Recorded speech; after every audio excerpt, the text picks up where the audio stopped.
दोस्तों, बेहतर जीवन के लिए चाणक्य की नीतियां बहुत उपयोगी मानी जाती है। इनका अनुसरण करने वाला व्यक्ति जिंदगी में कभी परेशान नहीं होता, मुश्किल वक्त में हारता नहीं बल्कि उससे निकलने का रास्ता खोज ही लेता है। और अपने नीति शास्त्र यानी चाणक्य नीति में भी उन्होंने अपमान का जवाब देने और दुश्मन को आसानी से परास्त करना और युद्ध को जीतने का तरीका बताया है। आज हम आचार्य चाणक्य जी के 6 ऐसी अचूक नीतियों के बारे में बताएंगे जिसे जानकर आप अपने दुश्मन को कुछ किए बिना ही बर्बाद कर सकते हो। अगर आप इस वीडियो को लास्ट तक देख लेते हैं तो आपको आपके शत्रु के बारे में कुछ ऐसा सीखने को मिलेगा जो आप पहले से कभी नहीं सुने होंगे। आइए जानते हैं इस चमत्कार नीतियों के बारे में। नंबर 1, आचार्य चाणक्य कहते हैं बुद्धिहीन व्यक्ति पिशाच के समान होते हैं, क्योंकि बुद्धिहीन व्यक्ति हमेशा घृणा का पात्र होता है। इसी बुद्धिहीन आचरण के कारण उसको लोग हमेशा नीचा दिखाते हैं। बुद्धिमान मनुष्य अपने हित के लिए नीच व्यक्तियों को त्याग देता है, इनसे दूर रहने का प्रयास करता है, क्योंकि वह जानते हैं कि दुर्जन व्यक्तियों के साथ कभी भी अपना भाग्य नहीं जोड़ना चाहिए। जिन व्यक्तियों की नीयत साफ नहीं है और जो स्वभाव से दुष्ट है, उनके साथ मिलकर कोई कार्य नहीं करना चाहिए। उनसे मिलकर कार्य करने से मनुष्यों को हानि उठानी पड़ती है। चाणक्य कहते हैं जैसे पत्थर कभी नर्म नहीं होता और अपने कठोर स्वभाव को नहीं छोड़ता, इसी प्रकार दुष्ट मनुष्य भी अपना स्वभाव को नहीं छोड़ते हैं। इसलिए ऐसे लोगों से जितना दूर रहोगे उतना अच्छा है, क्योंकि आप पत्थर पर माथा मारोगे तो नुकसान पत्थर का नहीं आपकी ही होगी। नंबर 2, आचार्य चाणक्य कहते हैं यदि अपना शत्रु उद्दंड हो तो उसे कठोर दंड द्वारा ही नियंत्रण कर सकते हो और सही मार्ग पर ला सकते हो। गीता में भी प्रभु श्री कृष्ण कहते हैं कठोर वचन बोलने वाले और दुष्ट व्यक्ति यह जिस प्रकार के बात करते हैं, ठीक आप उसी प्रकार उनसे बात करके उनको नियंत्रण कर सकते हो। श्री कृष्ण कहते हैं यदि कुछ गलत करने से लोगों का भला होता है तो वह गलतियां करने से पाप नहीं होता, पुण्य मिलता है। और ध्यान रहे वो गलतियां धर्म के विरुद्ध नहीं होना चाहिए। आचार्य चाणक्य कहते हैं विवाद के समय धर्म के अनुसार कार्य करना चाहिए। लड़ाई झगड़े अथवा कलह के समय धर्म का ध्यान रखना चाहिए, धर्म को भूलना नहीं चाहिए। लड़ाई झगड़े के समय भी जो व्यक्ति धर्म को याद रखते हैं तो वे भयंकर पाप करने से भी बच जाते हैं, क्योंकि लड़ाई झगड़े के समय मनुष्य क्रोध में आकर कुछ भी कर सकता है, जिसके कारण बाद में उसे जिंदगी भर पछताना पड़ता है। इसलिए चाहे जो भी कुछ हो जाए, मनुष्य को हमेशा शांत रहना चाहिए, कभी भी विचलित नहीं होना चाहिए। शांत रहकर हर परिस्थिति को सामना करना चाहिए। क्रोध यमराज के समान होता है, इसलिए उसे नियंत्रण में रखना बहुत आवश्यक है। आचार्य चाणक्य कहते हैं ऐसे लोग विशाल समुद्र से भी श्रेष्ठ होते हैं, क्योंकि एक समय आने पर समुद्र अपने सीमाओं को लांघ देता है और सारे देश में घुस जाता है, सब कुछ बर्बाद कर देता है।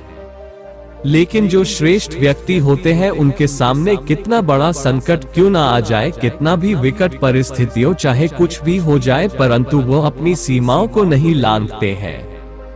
वो अपने मर्यादा का अंदर रहकर ही बातें करते हैं, इसलिए चाणक्य जी उन्हें सबसे श्रेष्ठ व्यक्ति मानते हैं। नंबर 3, अपना सबसे बड़ा शत्रु भी कभी कभी मित्र के समान दिखाई देता है।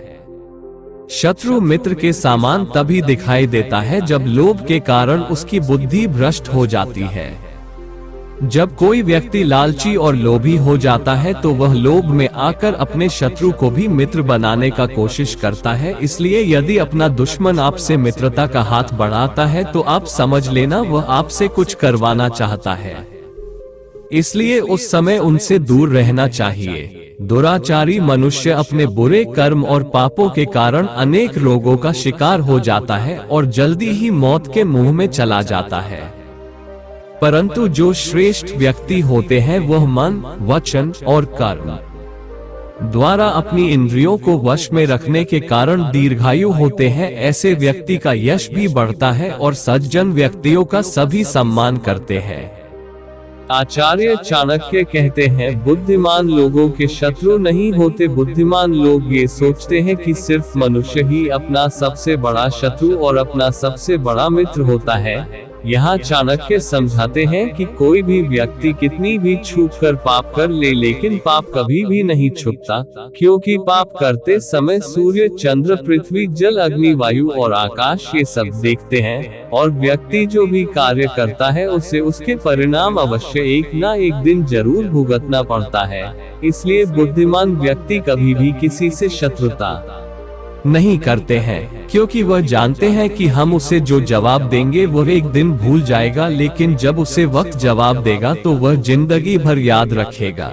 इस संसार में सबको एक दिन अपने कर्म का फल भुगतना पड़ता है, चाहे वह पाप हो या फिर पुण्य। इसलिए कभी भी किसी से शत्रुता नहीं करनी चाहिए। इन सब से दूर रहकर अपना लक्ष्य पर ध्यान केंद्रित करना चाहिए। नंबर 4, चाणक्य कहते हैं, हमेशा धर्म की जय होती है और अधर्म का विनाश। इसलिए व्यक्ति को इसमें विशेष ध्यान देना चाहिए कि वो शत्रु का विनाश करने के लिए गुस्से में आकर धर्म को छोड़कर वो अधर्म के मार्ग पर नहीं चलना चाहिए। व्यक्ति चाहे कुछ भी कर ले, कितना भी तरीके और योजना अपना ले, वो धर्म को कभी भी पराजित नहीं कर सकता। हमेशा धर्म के विरुद्ध खड़े होने वाले का ही विनाश होता है। जैसे 100 कौरव भाइयों को 5 पांडवों ने नाश कर दिया था। इसलिए कभी भी धर्म का साथ नहीं छोड़ना चाहिए। आचार्य चाणक्य कहते हैं, मनुष्य का हाथ में कुछ भी नहीं होता। इस संसार में ऐसे कई सारे लोग होते हैं जो हमेशा सोचते हैं कि हम अपने शत्रु को बर्बाद कर देंगे, नाश कर देंगे, हम अपने दुश्मन को हमेशा हमेशा के लिए खत्म कर देंगे। लेकिन आप सिर्फ अपने दुश्मन को डरा सकते हो, जैसे वो आपसे कभी भी शत्रुता नहीं करेगा। संसार में कोई भी व्यक्ति हो, इससे ज्यादा कुछ भी नहीं कर सकता। सिर्फ अपने दुश्मन को डरा सकता है, मार नहीं सकता। क्योंकि आचार्य चाणक्य कहते हैं, जीना मरना ईश्वर के हाथ में है। इस संसार में ऐसा कोई भी व्यक्ति नहीं जो मनुष्य का जीना मरना तय कर सके, क्योंकि संसार का पालनहार स्वयं नारायण है। नंबर 5, आचार्य चाणक्य कहते हैं, मनुष्य जानबूझकर ही अपराध करता है। मनुष्य अपनी स्वाभाविक बुद्धि के अनुरूप किसी कार्य को बुरा समझते हुए भी उस कार्य को करता है। जिस मनुष्य के पास संयम नहीं होता वह ऐसा करता है, अर्थात जिन व्यक्तियों में संयम नहीं होता वे भ्रष्टाचारी बन जाते हैं। इसलिए पहले हर मनुष्य को संयम रखना चाहिए और व्यक्ति को किसी पर कभी भी गुस्सा नहीं करना चाहिए। चाणक्य कहते हैं, यदि क्रोध करना ही है तो पहले अपने क्रोध पर क्रोध करना चाहिए। क्रोध से मनुष्य की विचार शक्ति नष्ट हो जाती है और वह अनुचित कार्य कर बैठता है। इसलिए कहते हैं, क्रोधहीन व्यक्ति सबको अपना बना लेता है और वो अपने स्वभाव के कारण विश्व विजयी बन जाता है। इसलिए व्यक्ति को अपने क्रोध पर नियंत्रण रखना चाहिए। नंबर 6, चाणक्य कहते हैं, मूर्ख व्यक्ति अपने दोषों को न देखकर दूसरों के दोषों को देखता है। मूर्ख मनुष्य का ये स्वभाव होता है कि वह अपने अवगुणों को न देखकर दूसरे व्यक्तियों में दोष ढूंढने का प्रयत्न करता है। वह अपने को अपराधी न मानकर दूसरे के अपराधों और उनके दोषों को ही खोजता रहता है। मूर्ख व्यक्ति का ये स्वभाव होता है कि उसे अपनी गलतियां कभी भी नहीं दिखाई देता है। इसलिए इनके सामने आप कितना भी सही कर लो, वह आपको गलत साबित करके ही रहेंगे। इसलिए इनके मुंह नहीं लगना चाहिए। दोस्त, आज के लिए इतना ही। वीडियो अच्छा लगा तो शेयर, सब्सक्राइब, लाइक जरूर करें। फिर मिलेंगे अगले वीडियो में। वंदे मातरम।